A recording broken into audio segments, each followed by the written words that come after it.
Go to a commodity company, and we're joined in studio, by the Managing Director of Challenger Exploration, Kris Knauer. Kris, welcome to Ausbiz. Good to have you here. Yeah, thank you for having me. What exactly is it that is exciting about Challenger Exploration? We've got a high-grade gold project in South America, and at the moment it seems like most times we drill holes we're getting pleasant surprises. So it's a decent high-grade resource now that's open everywhere, and hopefully over the next 12 months it gets a whole lot bigger.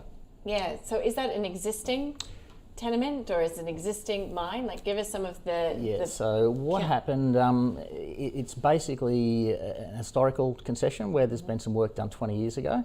It was then locked up in a dispute. The two owners who had half of the project each didn't talk for the best part of 15 years. Okay. We came in as a circuit breaker, and look, we're really bearing the benefits of the fact there's just seen no modern exploration in the last 15 years. There's a lot of new techniques, and this property has missed all of that. We've sort of come up with a great data set, and really we're doing what it needs, which is a big drilling program. So you've recently raised capital. You're going to go start ramping up production. Ramping up exploration, should I say? Where to next for this? Okay, so we've had one rig going now for the last 4 or 5 months. We'll have another 3 rigs going in Argentina in probably the next month.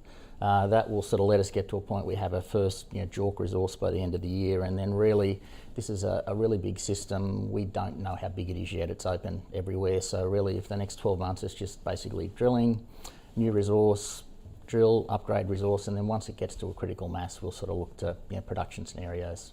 It's so expensive to do this, isn't it? I mean, you need to raise capital. You don't get any revenue in the door, no cash flow. It's usually done by raising capital. I mean, where do you see the end of that sort of cycle? The end of that cycle for us will be going into production. I mean, when you've got an ore body that runs sort of circa 10 grams, I don't like using the term idiot proof, but it makes it a whole lot easier to go into production. We'll have a sort of low capital expenditure and a high margin mine, so that'll be the end of the cycle. And having said that, that takes 2 or 3 years to get there as well. So we've got probably another much larger capital raise in front of us in 18 months or 2 years. Well, it's good to be, upfront about that kind of stuff. So I'm curious about the lay of the land there. Infrastructure, close access to infrastructure, regulatory environment, because this is South America. I mean, it's not particularly necessarily familiar to Australian investors. So we're in San Juan province in Argentina, which is where the majority of the mines are in Argentina, and in Argentina it's all done at provincial level. You've got Barrica and Veladero near us. You've got Lundin Group about to spend quite a lot of money on Jose Maria there. So it's a tier 1 mining jurisdiction. We've got a double land sealed highway 400 metres from site, courtesy of Barrick. That's their road they use to get their staff into Veladero. A national power line is being built 2 k's from site, which is helpful if you find a porphyry. We probably still run diesel for a sort of high-grade operation. Water within 3 k's of site, so it's actually pretty good. It's like being 100 k's out of Kalgoorlie. So when it comes to this particular site at the moment, so do you plan to go and develop this, or is this something you'd go and spin off, recycle the asset, then continue an exploration in other areas? I know you've got a tournament in Ecuador that's got some promise at the moment. Yeah, look, we do. I mean, and we've had approaches from majors for both already.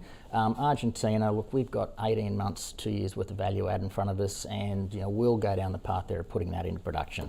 If you're going to be a gold explorer, you want to be a gold producer. Ecuador, again, we'll see where we get to. That's probably a 4-year exploration phase before we get to sort of production point.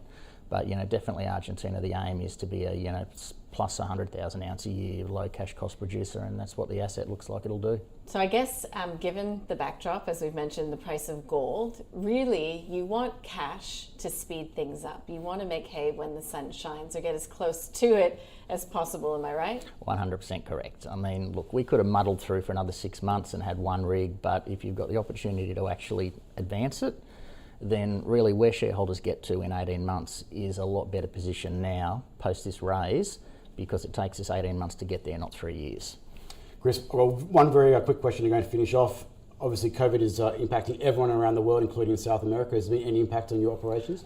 In Argentina, no. There's been 2 cases in the county. The only impact is we've got the drilling crews are taking 10 days on, 4 days off because we can't get people in. Apart from that, 0. Ecuador, different story, but we're back working in the field now. How about running a company or an operation in Argentina from Australia? Our model is a little different. I've got 4 highly trained Argentinian geos based in San Juan. Same thing in Ecuador. We've got 8 highly trained, GOs all speak English, broadband internet. So I'm now learning, much to the joy of my wife, that I don't need to be there 2 weeks in every 4. All right. Well, here's to travel again when it's possible. Challenger Exploration, ticker code is CEL. Kris, thanks for joining us today. Really thanks very appreciate much. it. Thanks for having me.